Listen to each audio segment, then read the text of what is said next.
उल्टी हो गई सब तदबीरें, कुछ ना दवा ने काम किया, देखा इस बीमारी ये दिल ने आखिर काम तमाम किया।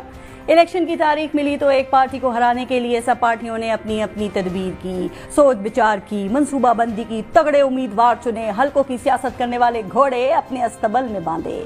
पीटीआई को मुकदमात के कोहे हिमालय के नीचे दबा दिया। एक पार्टी से 3 पार्टियां निकाली, उनके हाथ पांव बांधकर मैदान में फेंक दिया, लेकिन एक तदबीर अवाम ने की और उसके मुकाबले में बाकी सब तदबीरें उल्टी हो गईं, क्योंकि अवाम ने कहा था ना कि बल्ला हो या ना हो कप्तान तो होगा। इलेक्शन से 2 हफ्ते पहले पाकिस्तान की सबसे बड़ी पार्टी का इंट्रा पार्टी इलेक्शन कल अदम करार दे दिया गया।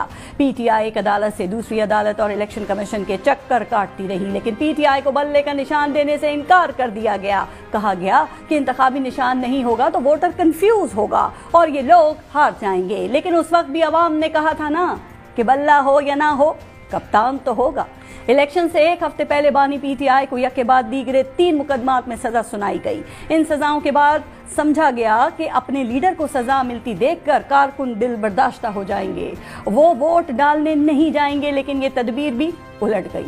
सारे इंतजामात करके सिर्फ पंजाब से ही 100 से ज्यादा नशिस्तें जीतने के दावे करने वाले पूरे पाकिस्तान से 75 क्रॉस करने में भी नाकाम रहे, और जिनको 40 या 30 पर रोकना था वो 100 क्रॉस कर गए, क्योंकि अवाम ने कहा था ना कि बल्ला हो या ना हो कप्तान तो होगा।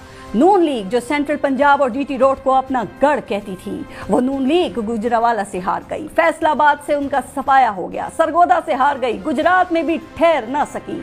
नून लीग के गुजरावाला और फैसलाबाद से बड़े बड़े बुर्ज उलट गए। मियां मोहम्मद नवाज शरीफ पूरे एक हल्के से हार गए, क्योंकि अवाम ने कहा था ना कि बल्ला हो या ना हो कप्तान तो होगा। पीटीआई को इलेक्शन के लिए लेवल प्लेइंग फील्ड तो दूर, फील्ड तक नहीं दी गई। पार्टी के जलसे तो दूर, उम्मीदवारों को मुहिम तक चलाने नहीं दी गई। पानी पीटीआई ने जेल में बैठकर पार्टी को इलेक्शन लड़ाया और मुखालिफिन को पीछे छोड़ दिया। अवाम में अपनी सियासी मकबूलियत साबित कर दी। उन्होंने जब अवाम को वोट से बदला लेने की अपील की थी तो अवाम ने कहा था ना कि बल्ला हो या ना हो कप्तान तो होगा। तो जनाब कप्तान ने एक बाजी जीत ली, अब हुकूमत साजी उनका हक है, लेकिन इलेक्शन मुहिम में एक दूसरे के खिलाफ इल्जामात लगाने और एक दूसरे की शक्ल तक न देखने वाले फिर एक साथ जमा होने की तदबीर कर रहे हैं। उनकी नजरें पीटीआई का वोट लेकर आजाद जीतने वालों पर लग गई हैं। तो अब सवाल यह है कि क्या वोटिंग में बगैर बल्ले के सिर्फ कप्तान के नाम पर वोट लेने वाले अवाम के नुमाइंदे भी साबित कदम रहते हुए ये कह सकेंगे कि कुछ भी हो जाए कप्तान तो होगा।